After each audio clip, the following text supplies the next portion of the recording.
Hello and welcome to this week's edition of the Golden Gloves Chat Show. With me, my very special guest is Peter Smith. Peter, let's do the new is normal elbow shake. Peter, former heavyweight boxer, you got a brilliant record, 22 fights and 20 wins. Absolutely amazing. But we're not going to talk about your boxing career now because you've become such a brilliant trainer. We're going to talk about all the great fighters that Peter Smith trains. Peter, in fact, you were called the sniper, the same as Corey Saunders, the late, great Corey Saunders. It's funny, I heard Corey I don't know, I was a sniper. I think Alan Terwell gave me the name. Yes. And then I carried it through my career. And then later on, I think when Corey was fighting Klitschko's, then I heard sniper. Then he was the sniper as well.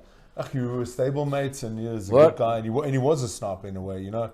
You were Corey, both, yeah? Corey could hit, and he had speed, and it's like a bullet. You know, you didn't see that guy. Look what he did to Klitschko. Yeah. Awesome. Well, okay. Like I said, we're going to talk about your fighters. You're the son of the great Kwesi Smith as well, that fought Victor Galindez. But let's talk firstly quickly the eco-isolation side of it before we talk about Boyd Allen.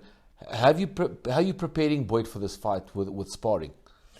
You know, Brian, the difficulty lies in this area of boxing, and you know, I'm keeping my gym and my sparring in-house. I'm not yet at the sparring level right now where we'll start going into sparring now. I just believe the more I watch my guys and I've got everything in place with my guys, like I'm going to isolate my training more. I won't be doing outside sparring. I just find the risks are higher, and you know, these guys are relying on every fight as we're going because the longevity is getting worse for fighters' careers. So I believe, and I think a lot of fighters trainers should follow this format where try and keep it in-house, you know, because you know your team. I don't know the guys from the outside. I know my guys better, and I can keep the risk lower. You know, I don't need another. You know, I've had the COVID. I had it very bad, so I know what it's about getting back from COVID. It's even harder.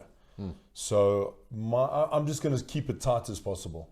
Okay, great. Thanks for telling us about that, Pete. Let's talk Boyd Allen, Brandon Tyson. Now that's we're opening up to boxing when Golden Gloves is at Empress Palace on the 10th of October. And of course, you've got the main fight. You've got Boyd Allen against Brandon Tyson. The first fight, Boyd won in a close fight, and this is like a big rematch. Tell us how you see the fight going. You know, the way I've been working with Boyd, I must say, he's a great student of the game. He's a smart kid, and he's very trainable. He learns well, and I must tell you, I think Tyson will be in for a fight, a different fight. I've modified the best I can right now in the time period I've had with him.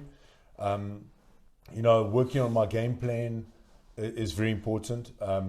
Tyson's a hell of a fighter. I've always liked the kid.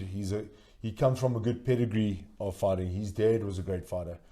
You know, so this is boxing, and you know, when the bell goes, all the work and all the the tools that are put together for the fight are going to come out, and you know, it's going to be an interesting fight because I see Tyson's confidence has matured, and he's been through a hell of a career.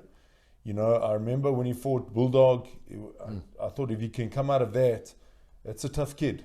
You know, my boy Boyd is on his game. He's been through it all. He's been through the toughest games of MMA. You know, it's a hard game. MMA is a hard game, and you know, so neither of these guys are scared. I mean, they're coming to win, and I'm putting it. My boy Boyd's going to win. Excellent. And, so you predicted a win for Boyd. Yes. And I wouldn't be surprised if a stoppage happens. We proved it with Truto. You know, I'm focusing on a lot of final detail with Boyd now, and you know, a lot of people think Boyd's this and this and that. I'm not going to lay out too much information, but it's going to be a good fight. It's going to be an interesting fight. Fantastic. Thanks, Peter. Okay, so we've spoken about the Ford War final. That's the 10th of October. Let's talk your other big name fighter. We talk Rowan Campbell. Rowie is a good guy, a good fighter. Comes to fight.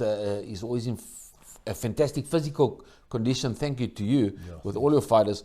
He's 12-0 now. His fight fell through in Germany in March, which must have been devastating for you guys. His IBO world title fight. But now we're 6 months down the line.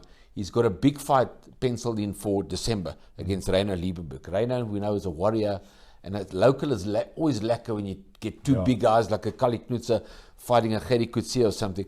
And this is like that to me. Tell us how Rowan Campbell's doing. Sure, Rowan Campbell's doing incredibly well.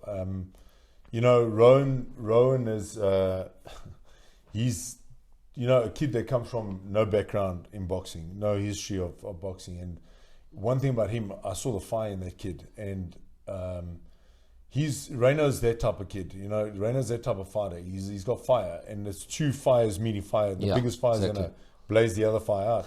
But I believe Rowan's really going to do something very special, And I don't believe Reino's an educated, smart fighter. I think he's a hell of a tough fighter. He's a brawler. Yeah. Like he says, I'm here to roll. That we're going to roll, and if it comes roll, if it comes brawl, we've got all the tools. So whatever happens as far as the fight goes, whatever Reino brings, we bring in. And it can only be a good fight, you know, because, I mean, you've got two guys that come to the middle of the ring and come to war. Yeah. Neither guy steps backward. Both guys want to win. Both guys come to fight. They both throw lots of punches. So an excellent fight on the 12th of December.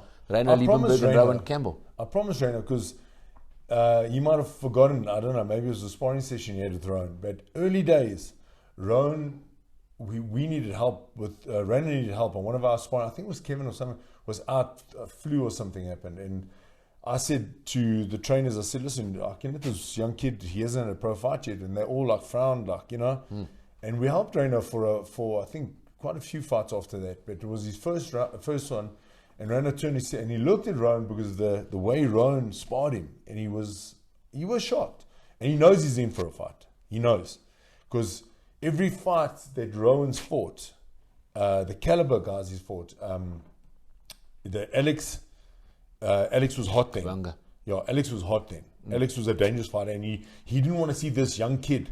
You know, Reino and Alex were like, you know, he had respect for Reino. You know, knowing Reino, but he didn't have respect. Alex didn't have respect for Rowan, and it was a true test, because this guy didn't want to put take a knee for a young kid that had nothing in his career. You know, Alex came from kickboxing background, boxing background. He's been a fighter, and that was a true test and a true mark for Rowan to say, I've got the goods. I'm here. But it's a great fight anyway. It was like the fight with Liebenberg and Rowan Campbell. This is going to be a phenomenal fight. It's a fantastic fight, and of course that's on the 12th of December. So we look forward to another big show there. And you're doing a great job as a trainer with all these kids. Then we quickly talk. We got Keaton Gomes in the rematch against Lebo in that big cruiserweight shootout. So we look forward to Keaton fighting as well against Lebo. Great fight.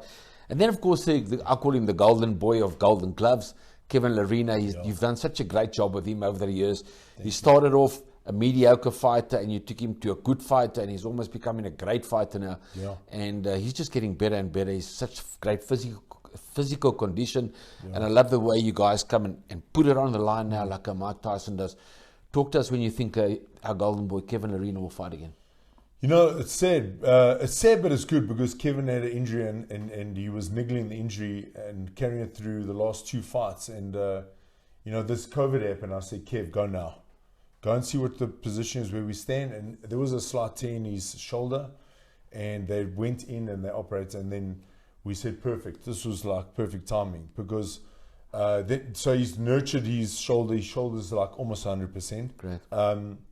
We were so hoping to fight now November, but you know, with all this flying overseas, has become a mission, and there's so much red tape. You know, there's like, you know, we might even take a risk of being in isolation for 2 weeks, either there or so we're looking hopefully next year, early next year, January, February. Fantastic. So it's going to be a great one. Kevin's next year is going to be the biggest year of his career, and I think Kevin will be going against anyone and everyone in the cruiserweight division. Doesn't matter who it is. You know, Kevin's demand has become globally big. And, you know, the great thing is that where Kevin is, it's perfect timing. And hopefully we can get a fight before the end of the year. But, you know, we can't do anything nationally. Yeah. It has to be with the flying restrictions and all that. That's only. Well, we'll hope for the best, of course, for Kevin Larena, and of course, you've got your other big fights coming. So, Peter Smith, once again, thank you for being a special guest and a good friend of mine. And we're going to be talking a lot because boxing's open again, fantastic stuff. So, we're all excited about the next big show on the 10th of October, and that's at Empress Palace, Golden Glove Show. Thank you, Peter Smith, for being a good guest. Thank you for watching.